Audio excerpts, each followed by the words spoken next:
how everyone dreads this time of the year, and how the pressure drives students to do unrealistic things to get better grades. Most of us have gone through this ordeal not once, but multiple times in a single year. Apart from the things you learn by studying the material in the books, how else do exams aid you? What skills does this harness in you that you didn't really pay much attention to? 10 things I learned while preparing for exams. 1. Being resourceful. I'm not speaking for the people at Harvard or any Ivy League university, but if you're like me, who procrastinates studying just until the last moment, then you learn to prioritize the study material and study what is necessary. We even look back at the previous year's questions, notice the pattern/trend, and predict what questions might be asked this time. We are right most of the time. 2. Time management. My schedule during exams started at 6 am, ran through the day till 10 pm. In between I scheduled lots and lots of breaks and naps to ease my mind, so I could refresh myself and then concentrate better on the study material. This skill had been imparted in me only because of the fact that I had to study for exams. Depending on our coursework, my entire schedule was planned a couple of days earlier because I feared the lack of enough time. Funnily enough, I had ample time for each course in the time period between each exam, which was the result of the schedule I'd planned. 3. Creativity. I'm sure most of you have had that holy shit idea while studying for an exam, which is only 2 days away. You can't get your mind off it, but you can't afford to lose study time thinking about the idea. Here's what I did to deal with the creative surge and to keep up with your study schedule. Allocate around 30 minutes to think about your idea.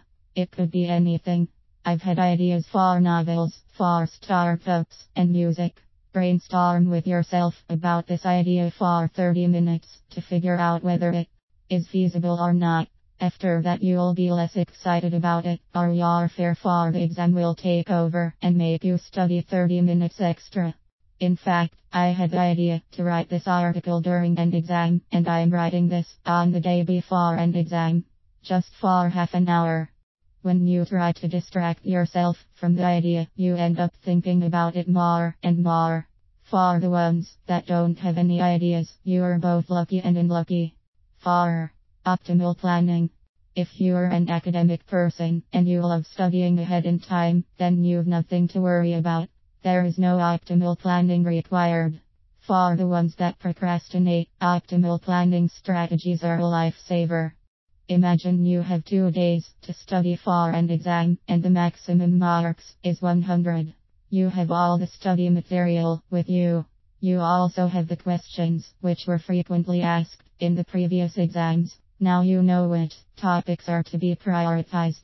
Even if you can prepare for 100 marks, you will create strategies to study as much as you can and as fast as possible.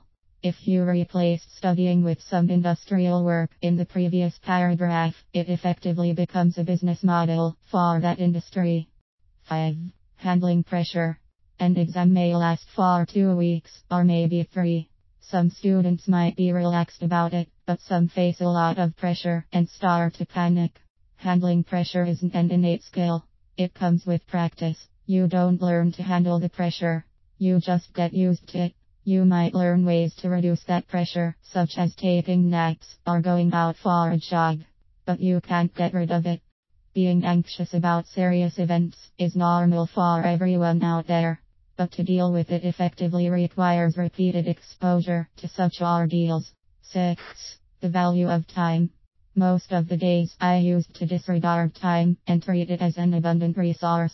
This abundant resource was severely cut short, and I noticed it slip out of my hands during exams. I had to make use of every minute preparing for exams, and there was simply no time to even think about time as abundant in any sense. If your study plan is rigorous, then you will appreciate time as an important resource. This must be the case in general, rather than realizing it multiple times foolishly. 7. Creating innovative strategies. There were a couple of topics in a couple of courses that required mugging stuff up. This isn't something I'm good at, So I devised a method to learn the topics as an entire Game of Thrones story using keywords as mnemonics. As long as I remember the story I made up, I remember the topics. It goes against the whole point of having exams in the first place, but I'd have failed that course if I didn't do that. Similarly, there are multiple strategies that you can come up with if you are desperate to get through a course, and that is a benefit to you when you apply that mentality to solve real-world problems. 8. Perseverance. Long story short, if I didn't sit through hours of studying according to all my strategies and plans, I would simply fail that course. Fortunately, I did find the will to sit through that ordeal. If you aren't used to perseverance, then you will discover that aspect in yourself during this time of the year. Once you do realize you possess that trait, you can do wonders with it. Perseverance is the key to everything you want to achieve. 9. The value of knowledge. When you study through the course material, you come across a lot of areas in that material that you didn't know, and you might find a lot of those aspects interesting. I studied a course called Computer Networks, and I found that really intriguing as I studied through the course. The problem was that I realized this a couple of days before my Computer Networks exam, so I didn't have enough time to dig deeper.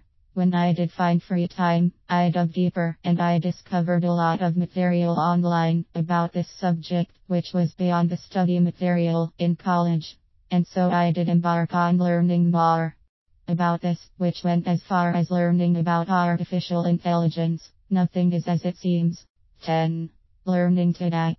All these points that I've mentioned above will be activated by you consciously or subconsciously. Regardless of that, you will adapt to do whatever it takes to get through an event involving pressure. We explicitly acquire the ability to optimize the outcome in a limited amount of time. Whenever there's a deadline involved, we tend to think of innovative ways to get the job done. This doesn't apply only to exams, but also in various real-world aspects. After all, the inherent ability to adapt has been the driving force of evolution.